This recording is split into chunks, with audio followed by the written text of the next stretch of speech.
Bienvenidos hermanos, otro video de Levítico y hoy continuamos con Levítico 3, un gran episodio en las Escrituras, viéndolo con enfoque cristocéntrico porque aprendemos mucho de la paz que Dios nos ha dado a través de Cristo. Y creo que entender el concepto de paz desde Antiguo Testamento, pero ya habiendo leído lo que hizo el Hijo de Dios en Nuevo Testamento, nos da un nuevo panorama de cómo es Cristo con nosotros y de lo que Él nos ha dado con su paz, porque es la paz de Dios. Recuerden, Jesús, segunda persona de la Trinidad, es 100% Dios, 100% hombre y nos ha dado su paz. Y esa paz no es asequible de ninguna otra forma en el mundo. No la podemos obtener de otras formas. Hay tantas personas con depresión diagnosticada y no diagnosticada. Nosotros mismos, yo creo que si nos ponemos a pensar en nuestro pasado como hijos del pecado, concluiremos todos que estábamos en cierto grado de tristeza sin el Señor, porque sin el Señor no hay felicidad real. Parte del fruto del Espíritu, recuerden, es el amor, pero también es el gozo. Por eso pasajes como los de Hechos, en Hechos 7, que vemos al eunuco yéndose feliz, caminar después de haber recibido al Espíritu, o pasajes que nos recuerdan a los apóstoles recibiendo al Espíritu, o a otras personas recibiendo al Espíritu en las Escrituras, a veces vemos que van con gozo, y es fruto del Espíritu. Lo que las Escrituras nos dicen es que después de recibir al Espíritu Santo hay gozo. Y es un signo claro de que el Espíritu ha estado ya en esa persona, bautizándolo y haciéndolo morir y nacer de nuevo conjuntamente con Cristo, claro, que nos ha bautizado con su Espíritu, que ya ahora el Espíritu nos ha dado dentro del fruto, gozo. Pero también parte del fruto es paz. Y no solo es una paz que implique ausencia de tristeza o de agonía o un estado de relajación, sino que es un estado íntegro, completo en el Señor, pero también es bendición. Y hoy vamos a hacer un estudio analítico de la palabra paz, que es una palabra muy cargada teológicamente en todas las escrituras, pero que trae mucha bendición por parte del Señor cuando lo entendemos, porque es fruto del Espíritu. Y es una bendición del Señor que tengamos su paz. Él nos ha dejado su paz y su paz no es como la del mundo, ¿verdad? Así que la paz del Señor no solo es un concepto emocional de una frase de eslogan emocional que yo diga voy a tener paz, voy a tener paz, voy a tener paz, sino que la paz del Señor es fruto del Espíritu, no proviene del hombre, proviene de Dios, y esa paz implica una bendición total del Señor, de tal forma que nosotros decimos con la paz del Espíritu, que proviene de Cristo y del Padre también, decimos lo bueno y lo malo proviene del Señor. Decimos, amo que el Señor me discipline. O decimos como David, yo no quiero que el hombre esté contra mí, pero siempre que Dios esté disciplinándome es mejor, ¿no? Cuando Dios le da a decidir después del censo, del error del censo, qué castigo quería David, él dice que prefiere estar en las manos de Dios como castigador o disciplinador que en las manos del humano, que es perverso y lleno de toda maldad, porque sabe que Dios como su padre lo iba a castigar con amor, por disciplina. Así somos nosotros, sabemos que la disciplina de Dios es por amor y que lo bueno y lo malo proviene del Señor. Sabemos vivir en lo mucho y en lo poco. Y esa es la paz del Señor. Nos vaya bien o mal en nuestros trabajos, bien o mal en nuestra vida, bien o mal en nuestra familia. Nosotros tenemos paz del Señor porque nuestra paz no depende de lo externo ni siquiera de lo que nuestras emociones o sentimientos dicen o dictan, ni nuestras mentes, sino del Espíritu. Y el Espíritu no es carne, el Espíritu es el Espíritu Santo. Por lo tanto, así como la salvación, nuestra paz como cristianos es inalterable, inamovible y nos lleva a adorar al Señor en todo momento y todo lugar, a través de sus escrituras en obediencia por amor y el Espíritu. Así que con toda reverencia, vayamos hoy al capítulo que nos compete, que es Levítico 3, un capítulo muy hermoso. Y les recuerdo, sobre todo después del último video, una de las marcas distintivas del cristiano, nacido de nuevo y lector actual o moderno de las escrituras, es desempolvar Levítico, Números. Deuteronomio se estudia un poco más, pero Levítico, Números, Crónicas, Reyes, Jueces, los proféticos menores, que yo no los considero menores, como muchos de ustedes seguramente no los consideran menores. los 12 son grandes profetas del Señor, pero desempolvar libros como Oseas o Esdras y Nehemías, ¿no? Nos enseñan mucho de Cristo y de las bienaventuranzas y ayes del Señor, de la obediencia en amor al Padre, al Hijo y al Espíritu, claro, pero guiados por el Espíritu Santo. Así que desempolvar libros como Levítico es imprescindible para el cristiano y es avanzar en madurez al Señor para leer orgánicamente Antiguo y Nuevo Testamento, ambos como unidad en Cristo. Así que hoy vemos en Levítico 3, habiendo entendido mejor Levítico 2 y Levítico 1 en el Espíritu, una gran bendición en un capítulo que implica la paz del Señor. No solo es un sacrificio muerto o un sacrificio del olvido, es bajo el único y real sacrificio que ha valido para satisfacer al Padre, que es la cruz de Cristo y también la vida de Cristo. Recuerden, nacimiento, vida, muerte, resurrección, ascensión de Cristo. El estado de humillación y exaltación es el único sacrificio que ha sido grato por el Señor. Nos enseña que Él mismo nos ha dado su paz como bendición. No solo nos ha acercado al Señor, nuevamente al Señor, como en Levítico 1 vimos, ni solo ha entregado su cuerpo para darnos comunión con el Señor y para ser la base de un aroma grato que sea justificación y vindicación y propiciación con el Señor, sino que ahora estamos en paz con el Señor, pero Él también nos da paz para comenzar la santificación con el Espíritu hacia obras para el Señor. Ese es Levítico 3. Es un capítulo hermoso si entendemos todas las escrituras y Levítico 1 y 2. Así que vamos a comenzar con la lectura. Biblia textual 4, Logos, dice el Señor: si su ofrenda es un sacrificio de paz, si ofrece de la vacada, sea macho o hembra, nuevamente Dios dándonos opciones, lo presentará sin defecto ante Jehová. Recuerden, nos da opciones de los medios externos. Dentro de lo que Dios limita, cabe mencionarse, no nos dice ofrece el animal que quieras. Nos dice, puede ser macho o hembra. Aquí esto es importante porque nos da dos opciones de la vacada, por ejemplo, también nos va a dar más opciones, pero me refiero hablando de la vacada, ya puede ser una hembra. Esto lo distingue de Levítico 1 en el holocausto, porque recuerden, en Levítico 1 solo podía ser un macho. El Levítico 3 puede ser un macho o una hembra dentro de la vacada en esta primera opción, pero sigue siendo sin defecto ante Jehová. Vamos a ponerlo grande, sin defecto. Así que es otro sacrificio, no es Levítico 1, hay otro tipo de animal. Aquí está diciendo, si el sacrificio es de paz, esa es la condición para comenzar este capítulo. Si tu ofrenda es un sacrificio de paz, es distinto a si tu sacrificio es un holocausto. Aquí es si tu sacrificio es ofrenda de paz. Eso es lo que los distingue para comenzar y saber cómo le voy a hacer el sacrificio a Dios. Claro, recuerden, hoy ya no es externo, pero estamos analizando en la historia de las Escrituras para entender la cruz de Cristo y ver qué nos enseña hoy el Espíritu para obras de amor al Señor y entender la cruz de Cristo. Así que, si su sacrificio es ofrenda de paz, un sacrificio distinto al holocausto, si ofrece de la vacada, sea macho o hembra. Por eso da otra opción. Puede ser hembra en este caso. Dios está dando una opción extra como hembra.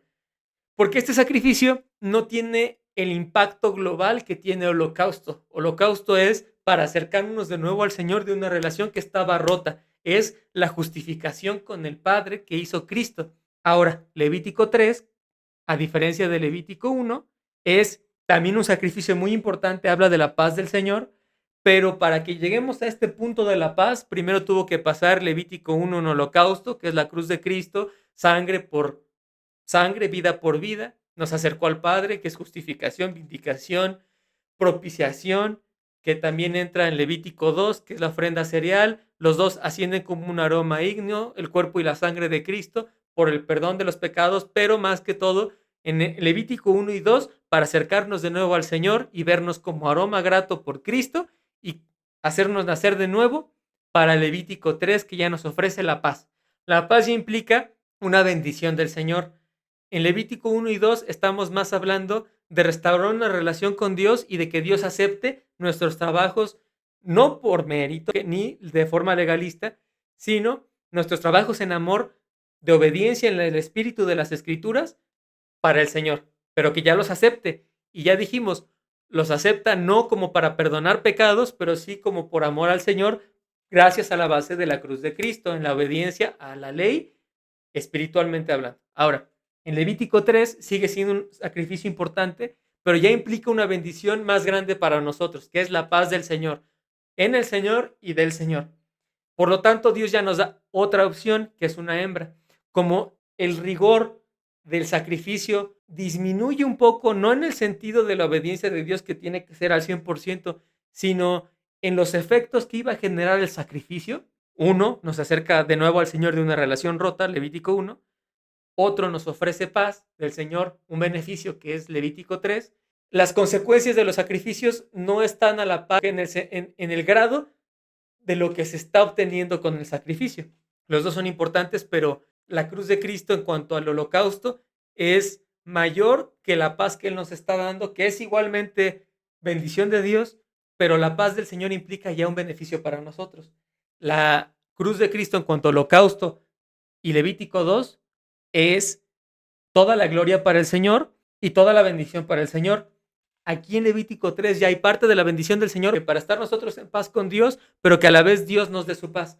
Por lo tanto, ya es parte de haber nacido de nuevo por el Señor, pero antes de nacer de nuevo hubo una justificación. De eso se trata, porque hay mucha controversia usualmente en teología en si primero fue regeneración o primero fue justificación. Y hay mucha controversia porque la gente no lee la Biblia. Pero si leyeran la Biblia con mayor profundidad en el espíritu que leer sistemática o histórica o patrística, se darían cuenta que muchos debates históricos y algunos que están como en un impasse no son debates, en realidad están en las escrituras, pero tenemos que darle el peso primario a las escrituras antes que cualquier otra cosa y leídas con el Espíritu Santo. Entonces, si nosotros lo vemos así, primero fue justificación y después fue regeneración, porque Dios no podía regenerar porque no quería algo que estuviera pecaminoso y lejos de su presencia. Entonces, primero es justificación, Dios nos preeligió siendo, inclusive antes de haber sido creados en su mente, y Dios nos preeligió y Dios nos salvó siendo pecadores ya habiendo sido creados, porque de otra forma Dios hubiera tenido que exigirnos el haber sido santos para regenerarnos y salvarnos, y eso sería imposible porque nosotros no queríamos ni podíamos acercarnos al trono de la gracia. Así que el Señor nos salva y nos justifica y nos vindica habiendo sido pecadores a través de la sangre de Cristo, el cuerpo y sangre de Cristo. Por lo tanto, nosotros morimos con Cristo. Primero morimos con Cristo y después resucitamos con Él. Primero fuimos justificados por Dios, Levítico 1 y 2, y después fuimos regenerados ya para vivir en la paz que Dios nos ha regalado, en santificación con el Espíritu Santo para buenas obras y seremos glorificados, que es la cadena de Romanos 8. Por lo tanto, primero fue la justificación, ese es el peso del holocausto en Levítico 1 con Cristo, y Levítico 2 la ofrenda cereal con Cristo, y después viene la regeneración, que ya es la ofrenda de paz para estar en paz con el Señor, y Él nos ha dado su propia paz para vivir con el Señor. Por lo tanto, la consecuencia de lo que se obtiene es menor en cuanto al Levítico 3 que Levítico 1. Pero recuerden, todo esto nos enseña que Cristo fue ganando de jalón cada sacrificio de Levítico. Dejen de pensar que Cristo ganó todos los sacrificios como una masa amorfa de grupo que solo digo, sí, ganó todos los sacrificios. ¿Pero cuáles? ¿Cómo? Detalles de cada sacrificio. Y Dios ya nos dio en su revelación especial cada detalle para ver todas las ganancias de Cristo. Hay libros muy bonitos que hablan de las ganancias, de todo lo que ganó Cristo en la cruz, no solo de una cosa, no solo fue un sacrificio, fueron todos los de Levítico y podemos estudiarlos y analizarlos y adorar más a Cristo a través de cada sacrificio específico. De eso se trata ser cristiano, adorar al Señor y apreciarlo por toda su grandeza y su gloria, ¿verdad? Bueno, así que teníamos la opción de una vacada, macho o hembra, pero sin defecto para el Señor. Esto es un continuo en los 3 sacrificios de Levítico de 1 al 3 en capítulos. Es sin defecto, sin defecto. Eso es importante. La flor de harina no dice sin defecto, porque pues en realidad no podremos encontrar tantos defectos en macro en el producto de la flor, pero sí se nos dice como sinónimo que la flor de harina tenía que ser preparada con las características de una flor de harina. Es decir, no era una harina cualquiera, sino el producto más increíblemente preparado de las manos con la harina. Es la flor de harina, el producto más puro de la harina. Ahí está la harina sin defecto. Bueno, aquí volvemos a animales y se habla de sin defecto los animales, pero es el mismo concepto. A Dios no se le dan cosas mezcladas, a Dios no se le dan cosas adulteradas, no se le dan balanzas adulteradas, a Dios no se le da lo que nos resta de tiempo, de dinero o de esfuerzo, sino que se le da lo mejor de nosotros. Dios lo va a aceptar como para perdón de pecados, no, porque esa es la cruz de Cristo y ya nos ha aceptado en Cristo y nosotros ya no cargamos con ese peso. Pero porque el Señor nos dio en gracia su salvación, no significa que nosotros no lo intentemos. El Espíritu nos lleva por fe a obedecer al Señor con lo mejor que tenemos. No le damos a Dios nuestros restos. Parte de robarle a Dios, como lo dice en libros proféticos como Oseas, Amós, Zacarías, o los 12 proféticos, y también con los profetas mayores, y también con libros como Ezequiel o Isaías, es que le damos a Dios de lo peor de nuestras vidas. En ese tiempo le daban animales con enfermedades, con defectos, veían la forma de quedarse con dinero para que no llegara ni al templo, ni a los levitas, ni a los pobres, huérfanos, viudas, y robaban al Señor con eso. Ahora le robamos con nuestro tiempo. No queremos darle tiempo al Señor para leer sus escrituras. Le robamos con nuestra obediencia. Preferimos engañarnos que la gracia hace que sobreabunde el pecado y queremos seguir viviendo como éramos antes en el pecado y volteamos a Sodoma porque no queríamos obedecer al Señor, pero el Espíritu nos hace realmente obedecerlo. Ese es un verdadero cristiano, ¿verdad? Queremos estudiar a Dios, pero a veces nos autojustificamos y hay muchos entornos, incluyéndome a mí mismo en el pasado también, que autojustificamos el estudiar de Dios por los medios que sean posibles o necesarios y eso está mal. Usar, por ejemplo, libros o canciones que no respeten derechos de autor obtenidas de forma gratuita cuando no son gratis, está mal porque no queremos darle al Señor nuestro dinero. Eso es lo que traducimos. Le robamos al Señor no dándole los derechos de autor que merece un autor, no pagando sus libros o sus canciones y nos justificamos diciendo, es que el Señor va a aceptar estos sacrificios porque se tratan de Él. El Señor los vomita porque se nos está olvidando leer en el Decálogo, por ejemplo, tan solo el no robar. Y se nos está olvidando leer en otras leyes más o mandatos de la ley completa del Señor, el no retrasar los tiempos a nuestros trabajadores, o el ser justos, o el no usar balanzas adulteradas, o el no oprimir al pueblo, o el no robarle al Señor. Así que tenemos muchos ejemplos de cómo usualmente más como cristianos inmaduros o algunos que todavía no son cristianos y no han nacido de nuevo, le roban al Señor porque no entendemos los conceptos de que el Señor nos ha dado paz, pero nos pide, dentro de todo ello, presentar sin defecto ante Jehová nuestro sacrificio. Sabemos que no lo vamos a hacer como humanos porque somos pecadores, éramos pecadores, hijos del pecado, ahora somos hijos de Dios, a veces todavía pecamos, pero Cristo lo logró porque Cristo es Dios, pero también como humano nos demostró como el humano perfecto, como humano, que Él obedeció la ley hasta lo sumo y no pecó y resistió la tentación con la palabra de Dios que es el mismo, pero la resistió con el Espíritu y la palabra de Dios en humildad. Así que Él nos llama a hacer lo mismo, a obedecerlo, a cargar nuestra cruz, morir a nuestro orgullo y seguirlo. Somos hijos de Dios por la gracia, sí, pero tenemos que obedecer al Señor por amor en su propia ley, guiados por el Espíritu, en el Espíritu, ya no en legalismos. Pero lo que les estoy hablando ahorita no es legalista, no les estoy diciendo que tomen un animal de la vacada y literalmente lo sacrifiquen. Les estoy diciendo que para presentar sin defecto su animal, tienen que voltear al Antiguo Testamento y ver que el Señor está pidiendo que sea sin pecado. Eso es lo que les estoy diciendo para que haya paz. Gente inclusive del mundo sabe mejor que robar, matar, odiar, fornicar o adulterar está mal que nosotros. Claro, eso no los hace santos porque ellos no lo hacen por el Espíritu, ellos lo hacen por su orgullo personal. Pero como cristianos no debemos pecar más que para que sobreabunde la gracia. Por lo tanto, que para tener paz con el Señor es necesario haber nacido de nuevo en Cristo porque Él nos haya preelegido, el Padre, el Hijo y el Espíritu, nos haya preelegido, pero con esa base el Espíritu nos da la fe y la fortaleza para obedecerlo de acuerdo a sus mandatos por amor, y entonces seguimos en esa paz. Recuerden pasajes como Proverbios. Proverbios nos dice, quien hace cosas malas en su día a día, el necio, entendiendo por necio el que está en contra del Señor o el desobediente, de hecho eso es lo que quiere decir más la palabra necio, no tanto en diálogo, sino el que no obedece al Señor o el que está de rebelde, desobedeciendo al Señor. El necio, que es el que desobedece al Señor, no tiene paz al irse a dormir en la noche. ¿Por qué? Porque su vida tiene consecuencias por el pecado. Así que la paz del Señor que el Señor nos ofrece es porque Él ya nos las ha dado y no es por méritos, es por gracia, pero también Él, al meter su ley en nuestros corazones y mentes, como dice Jeremías 31, hace que cuando lo obedecemos por amor, como consecuencia también tengamos paz en nuestras vidas porque ya no somos pendencieros, ya no somos ladrones, ya no somos mentirosos, ya no somos fornicarios, ya no somos adúlteros. Y eso nos evita en realidad muchos problemas con el mundo.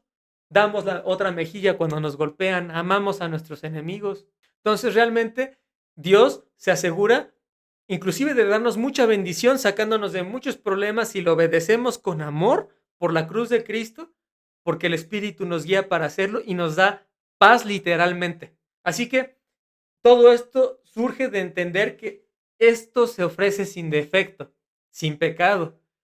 Ofrézcanle a Dios cosas con pecado y la paz de Dios está un poco alterada ya y no es culpa de Dios, es culpa de nosotros, que cuando manchamos algo con pecado, tiene sus consecuencias y queremos que Dios siga dándonos su paz como si de forma mística Dios fuera a revertir nuestro acto pecaminoso y no queremos las consecuencias del Señor.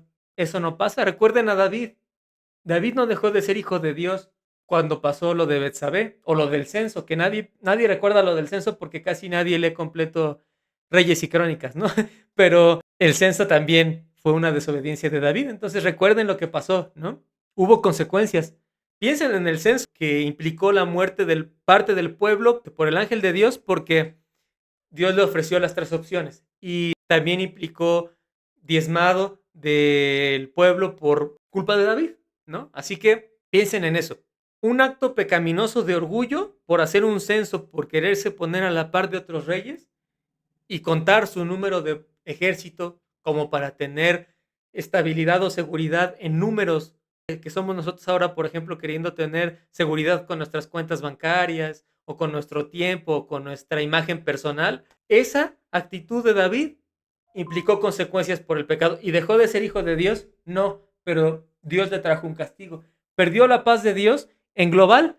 No, porque tenía el Espíritu así como nosotros y es fruto del Espíritu la paz y él mismo dijo que lo bueno y lo malo provienen del Señor, pero sí tuvo consecuencias su pecado, por lo tanto afectó al pueblo y se afectó a sí mismo y ya no estuvo tan tranquilo como hubiera estado si no hubiera hecho su censo. Nosotros queremos siempre la paz del Señor, pero pecamos y tenemos que entender que el pecado trae consecuencias, aún siendo hijos de Dios, ya no como para dejar de ser salvos, la salvación no se pierde, pero sí como para que todavía hay consecuencias aquí en esta tierra de nuestro pecado y finalmente en carne vamos a morir, humanamente hablando, a no ser que Cristo venga antes, pero si no, toda esta generación que estamos escuchando y haciendo el video, vamos a morir, e ir con el Señor en el Espíritu, pero esperar a la resurrección en el último día de la creación. Sin embargo, el pecado trae consecuencias y eso tenemos que entenderlo. Es justo por parte del Señor que Él nos discipline por nuestro pecado y cuando nosotros lo entendemos así, esa es la distinción entre la paz del Señor y la paz en el Señor. Que la paz en el Señor es una paz que nunca se pierde porque está en Cristo.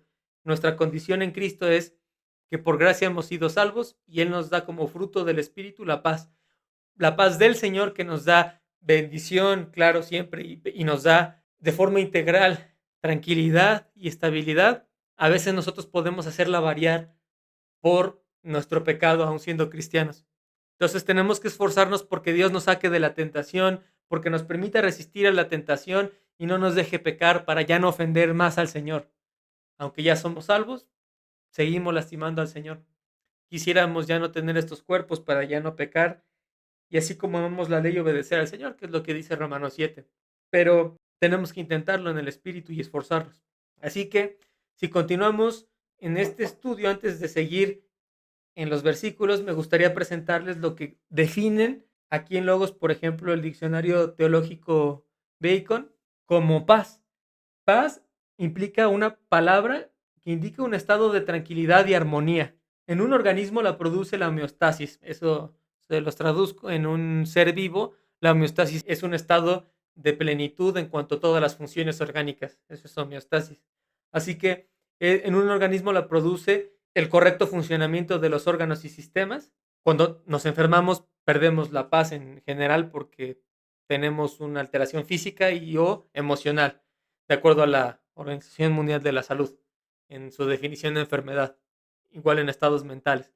Pero no estamos hablando de eso, estamos hablando de las escrituras. Entonces, diccionario nos dice que tendencia al equilibrio entre los sistemas interdependientes de un organismo. Entre las naciones, la paz no es solamente la ausencia de guerra abierta o de la guerra fría, sino las relaciones que se caracterizan por la libertad y el intercambio. Esa paz casi nunca es absoluta, porque aunque las naciones puedan estar en paz, por lo general están luchando con algunas tensiones y disputas.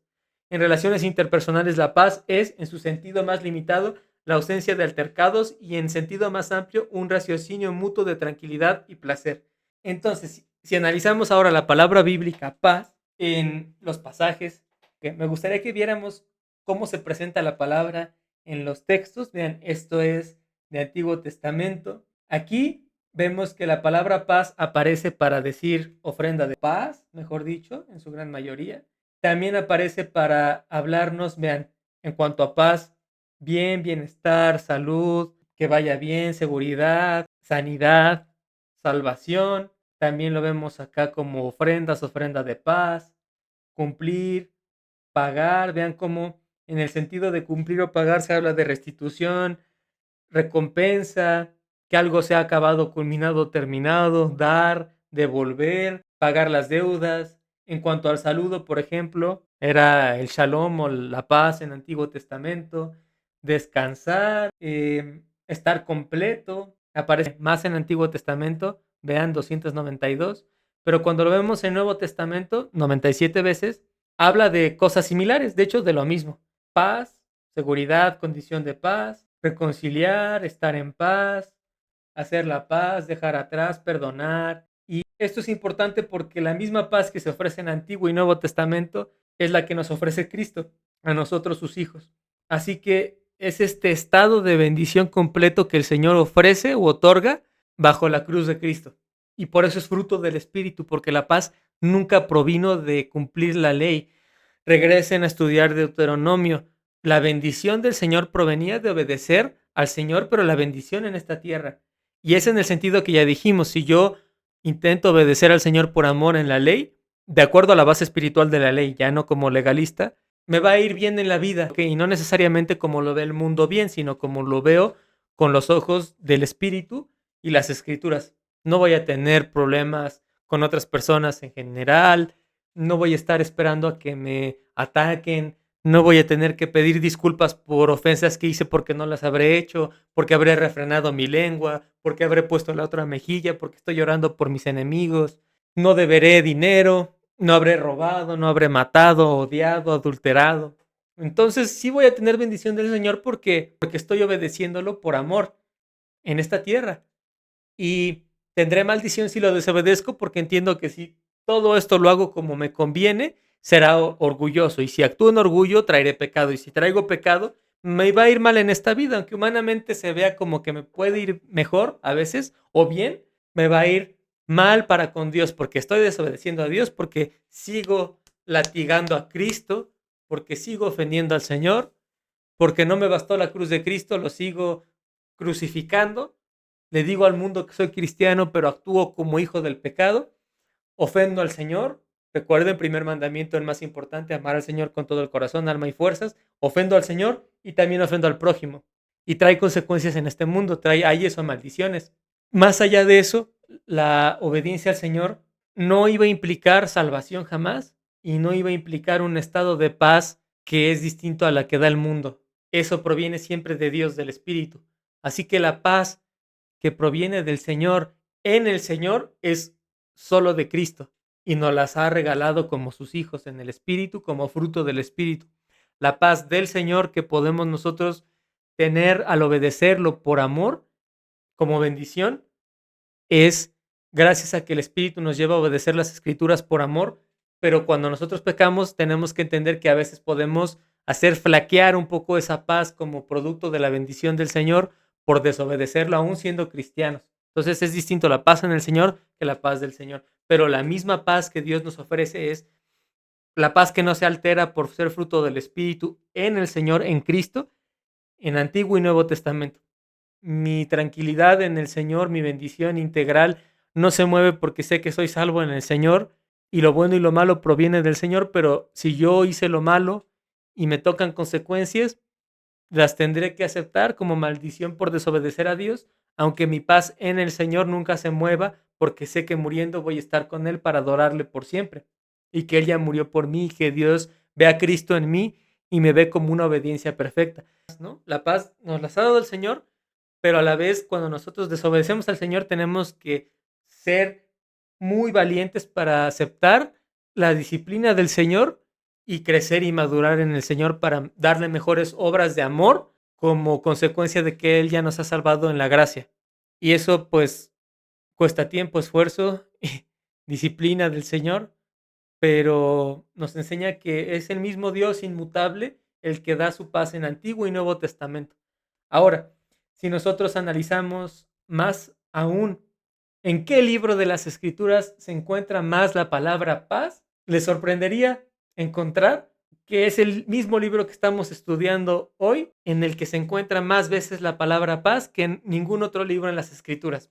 Vean cómo de todos los libros en Levítico se encuentra 31 veces la palabra paz. Otros libros en el Antiguo Testamento donde se encuentra mucho, Isaías y luego Salmos. Uno esperaría que la palabra paz se encontrara más en Antiguo Testamento en Salmos, porque son poéticos y a la vez son a veces imprecatorios, a veces solo de exaltación, pero es más el sentido de orarle al Señor para que estemos en comunión con Él y encontremos quizás paz y nos desahoguemos en el Señor, en otras palabras, pero no, no es en los Salmos, ni siquiera es el segundo libro con mayor frecuencia de la palabra paz en Antiguo Testamento, ese es Isaías, sino que el primero es Levítico.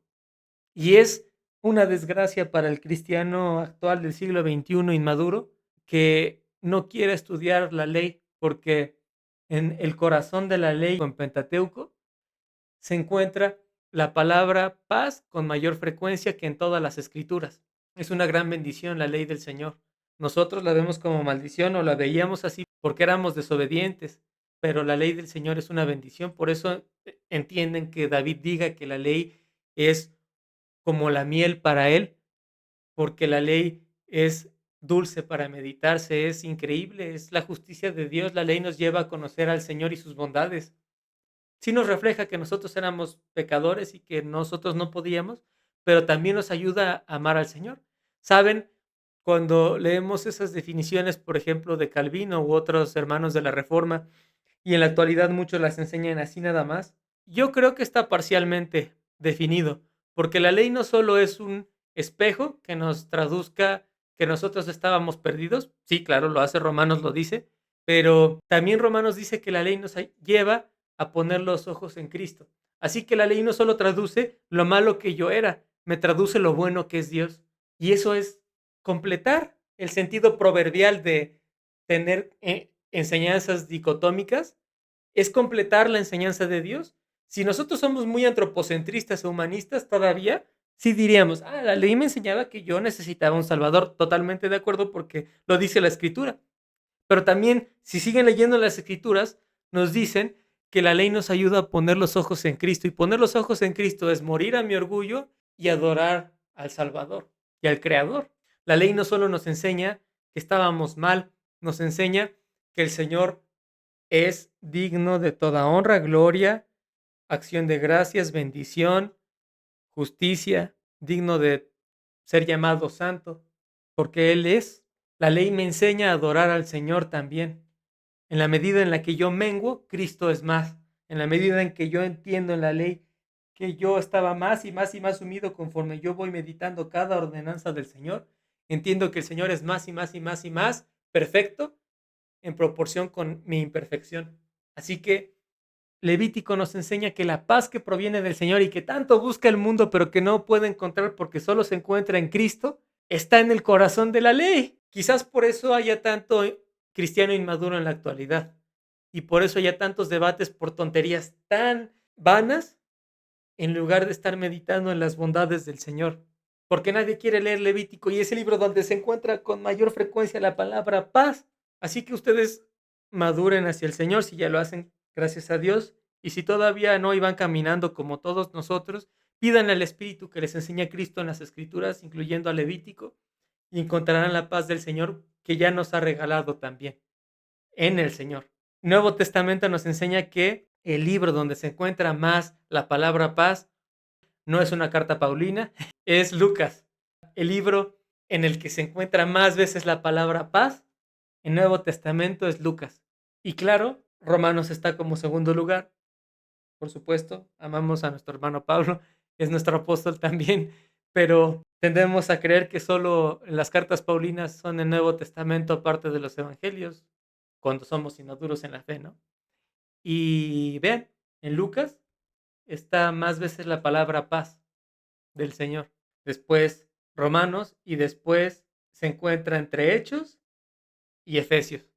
Así que la dupleta Lucas Hechos quizás sería una gran forma de analizar la palabra paz en Nuevo Testamento para que ustedes la lean en la semana en el Evangelio de Lucas y en Hechos y entendamos como el libro del Espíritu Santo en Nuevo Testamento, que es Hechos, que nos da el fruto del Espíritu, la paz, es uno de los libros que tiene con mayor frecuencia la palabra paz del Nuevo Testamento. Y no es al azar, no es coincidencia, es porque el Espíritu es el editor en jefe de las Escrituras y como fruto del Espíritu que nos ha dado también Cristo, la paz del Señor, que es el mismo Dios, se encuentra en el libro que es por excelencia el libro del Espíritu.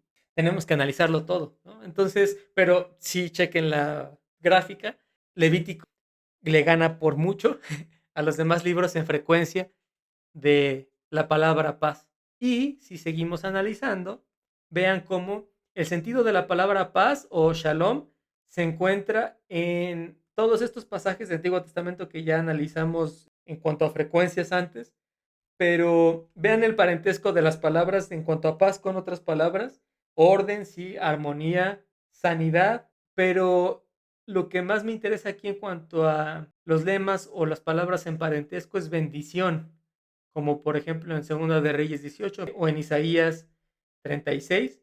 Vean en Isaías 36, por ejemplo, no escuches a Ezequías porque el rey de Asur dice así: haced conmigo la paz y salid a mí, y coma cada uno de su vid y cada uno de su higuera, y beba cada cual las aguas de su pozo. Haced conmigo la paz y salid a mí, en el sentido de bendición. Cuando nosotros pensamos, por ejemplo, en la bendición sacerdotal que dio Moisés, que implicaba obediencia, por ciento, a la ley, no solo era una canción muy emocional que implica bendición como de papás a hijos, no, no, no, era la bendición de el sacerdote al pueblo que se daba por la obediencia a la ley, pero también había una maldición por desobediencia en el mismo capítulo, no lo pierdan de vista. Es la misma bendición que Dios nos da como el Hijo de Dios a nosotros sus hijos y Cristo nos ha dado su paz. Así que esa bendición implica también el sentido paz o shalom, íntegramente decirnos que en Cristo estamos completos y que Cristo es suficiente, pero no como para pecar más para que sobreabunde la gracia. Entonces es muy curioso que en Levítico se encuentre con mayor frecuencia la palabra paz asociada a la obediencia de Dios. No por méritos obtenemos la paz, pero sí entendemos que en la medida en la que ya estando bien anclados en la roca que es Cristo y nuestra paz en Cristo, nosotros tendremos la paz de Cristo en la medida en la que nosotros obedecemos por el Espíritu, en espíritu, las Escrituras, por amor al Señor. Y que si nosotros las desobedecemos todavía como cristianos, a veces se va a alterar un poco esa paz terrenal porque nos estamos ganando la consecuencia del pecado. Así que es una exhortación para amar al Señor, no por beneficios, porque no lo amamos por beneficios, pero sí para entender que tenemos que esforzarnos por amar al Señor para seguir teniendo esa comunión con el Señor. No se pierde, pero sí tenemos una relación con Dios en la medida en la que lo obedecemos por amor, gracias a que Él ya nos acercó al trono de la gracia. Y para concluir hoy, en cuanto al versículo 2 dice, apoyará su mano sobre la cabeza de su víctima, a la misma usanza de otros capítulos que hemos visto,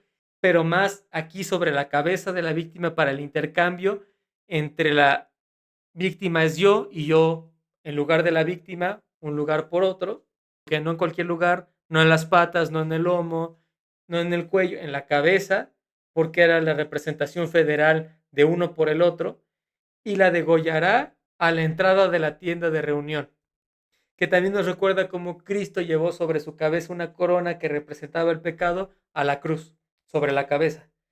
Los sacerdotes, hijos de Aarón, rociarán la sangre en derredor sobre el altar. Del sacrificio de las ofrendas de paz, presentará una ofrenda ígnea ante Jehová, nuevamente ofrenda ígnea quemada. Aquí nos está recordando el holocausto, con la grasa que cubre los intestinos, toda la grasa que hay sobre las entrañas. Lo más apetecible iba para el Señor, que era la grasa. Los dos riñones, que representaba sentimientos o emociones, la grasa que hay sobre ellos y sobre los lomos y la grasa del hígado, que quitará con los riñones. Todo eso iba para el Señor. Lo mejor iba para el Señor. Lo mejor iba para el Señor.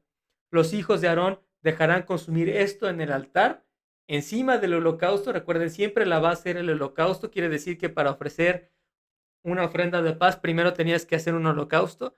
Primero, que para tener paz con el Señor, en otras palabras, hoy, la paz que Jesús nos ha ofrecido primero fue su cruz. Por eso todo se hace sobre la base de la cruz de Cristo. Por eso para Él es toda la honra y gloria. En otras palabras, alguien que no sea cristiano no puede tener la paz de Dios ni en Dios sin ser cristiano sobre la cruz de Cristo, nacido, resucitado conjuntamente con Cristo y muerto con Cristo y bautizado con su Espíritu. Por eso, muchos falsos cristianos, cizaña o terrenos 1 al 3, nunca encuentran paz del Señor porque es sobre la cruz de Cristo. Así como para ofrecer un Levítico 3 primero tenías que dar un holocausto, para tener la paz del Señor, las bondades del Señor y estar en paz con el Señor, primero era el sacrificio de Cristo en la cruz que nos acercó al trono de la gracia y nos hizo resucitar con Él, morir con Él y nos ha bautizado con su Espíritu. Levítico 1 y 2. Primero va Cristo y luego la paz, no al revés. Y finalmente vemos que sobre la leña, sobre el fuego, es ofrenda ígnea de olor que apacigua a Jehová. La misma fórmula de los primeros 2 capítulos, esto le llega como aroma grato al Señor. Entonces, si tenemos paz por el Señor, ¿es porque somos grandes cristianos? No, es porque Cristo nos hizo resucitar conjuntamente con Él, morir, resucitar, nos ha bautizado con su Espíritu, nos ha ofrecido su paz y ahora en sus escrituras con el Espíritu nosotros podemos amarle y adorarle y obedecerle y por lo tanto tener paz en Él, que nunca se pierde, y con Él o de Él, que es la obediencia al Señor en amor. Pues bueno, acá nos quedamos hoy. Esperamos que les sea de mucha bendición, que sigan meditando en las bondades del Señor, que busquen en sus escrituras con el Espíritu al Señor, que no desechen libros de las escrituras, que lean las escrituras de Antiguo y Nuevo Testamento una y otra vez. Verán, los libros teológicos son buenos, la sistemática es buena porque es lo que nuestros hermanos han entendido con el paso de los años y el Espíritu nos da como bendición también lo que nuestros hermanos han aprendido. Las confesiones son buenas si no se idolatrizan. Los credos son buenos si no quedan como sustento único de nuestra fe. Pero todos esos textos periféricos solo son eso, son periféricos. Nada sustituye las escrituras como nuestra dirección y nuestra base principal y única para adorar al Señor en espíritu. Cuando ustedes sustituyen las escrituras con sistemática o con patrística, hablando de teología, o con confesiones y credos, van a sonar a cristianos, van a oler a cristianos, pero no van a ser muy cristianos en realidad, porque la base de donde surgió todo eso no la están meditando y rumiando. Dios no dice, mediten y rumien libros como Grudem, que son excelentes, Erickson, MacArthur, de sistemática, o libros como Babbing, o como Hodge, ¿no? O Van Til, o Bosger Hardus, o libros doctrinales extras. No dice mediten exactamente sobre las escrituras dichas por sus principales o más favoritos maestros de las escrituras en canales de redes o en sus propias iglesias sobre sus propios pastores o maestros. No, él dice, mediten mis escrituras. Y tenemos la gran bendición de tener las escrituras en nuestras manos hoy, Nuevo y Antiguo Testamento, como se ve el rollo en Ezequiel, que es maldición para quien no lo obedece y no está sobre la cruz de Cristo, sobre todo, más que la obediencia. Y es bendición para nosotros que estamos en Cristo, nacidos de nuevo, muertos con Él, y que seguimos la obediencia de las Escrituras por amor por el Espíritu. Pero en la actualidad hay muchos que tienen nombre de que están vivos, pero no lo están, como en Sardis. Y tiene sentido si le quitamos el lugar central que tienen las Escrituras con nosotros. Es Cristo y nada más. Es las Escrituras, que es la palabra de Dios viva, con el Espíritu y nada más. Los demás textos son extras y bonitos para entender y sobre todo poner un freno hermenéutico de no hacer eisegesis bíblica, que eisegesis es entender desde nuestro propio concepto las escrituras, improntar en las escrituras lo que nosotros queremos que las escrituras digan y no al revés, es hacer pensamiento inductivo y no deductivo, pero son eso, solo son un freno. Quiten la sistemática y la patrística y las confesiones y credos y no nos quitan nada en realidad. Quítenos las escrituras y no tenemos nada. Así que ustedes tienen que regresar a las escrituras, meditarlas orgánicamente, si ya lo hacen, gracias a Dios, qué bueno, pero nunca piensen que las escrituras se sustituyen con sistemática, porque ese camino es muy malo y las confesiones tampoco sustituyen las escrituras. Las confesiones eran una forma de defensa de la fe para presentarse en persecuciones y decir, ¿qué crees? ¿Qué creo? Yo creo en Cristo, yo creo en Cristo, soy nacido de nuevo, yo también en el Espíritu, ok, no vas a ser un traidor, no nos vas a entregar, puedes comulgar con nosotros, tomar la cena. Esas eran las confesiones de fe, por eso eran confesiones, pero no son un medio idolátrico como para limitar una membresía o como para tener orgullo espiritual o como para pelearse entre confesiones. Ustedes no sean así. Busquen en las escrituras, dejen atrás todo el hombre que éramos de pecado y sí úsenlas como medios extras para poner más un freno de no hacer eisegesis y aprender de nuestros hermanos cristianos, pero no como un dogma de fe porque no están en las escrituras. Yo no veo en los 66 libros ningún libro sistemático de teología, ni patrístico, ni confesiones, ni credos. Al contrario, nuestros hermanos que las hicieron se indignarían en ver que hoy, en siglo XXI, se ocupan ese tipo de textos a la altura de las escrituras. Y no nos engañemos, sí se hace. Aunque digamos con nuestra boca que no, nuestros actos, como Santiago dice en su carta, hablan otra cosa. La misma carta de Santiago, por ejemplo, es muy infravalorada por nosotros como cristianos porque creemos que solo es católica. Y no es cierto, Santiago no era católico, Santiago era nuestro hermano en Cristo. Y realmente, pues nuestra base, dentro de la base apostólica, entendemos que estaba ahí también Santiago. Así que no desechen un libro como Levítico porque la paz que tanto busca el mundo se describe tanto en Levítico y ahí está Cristo, en la cena del Señor, en la cruz y en la resurrección.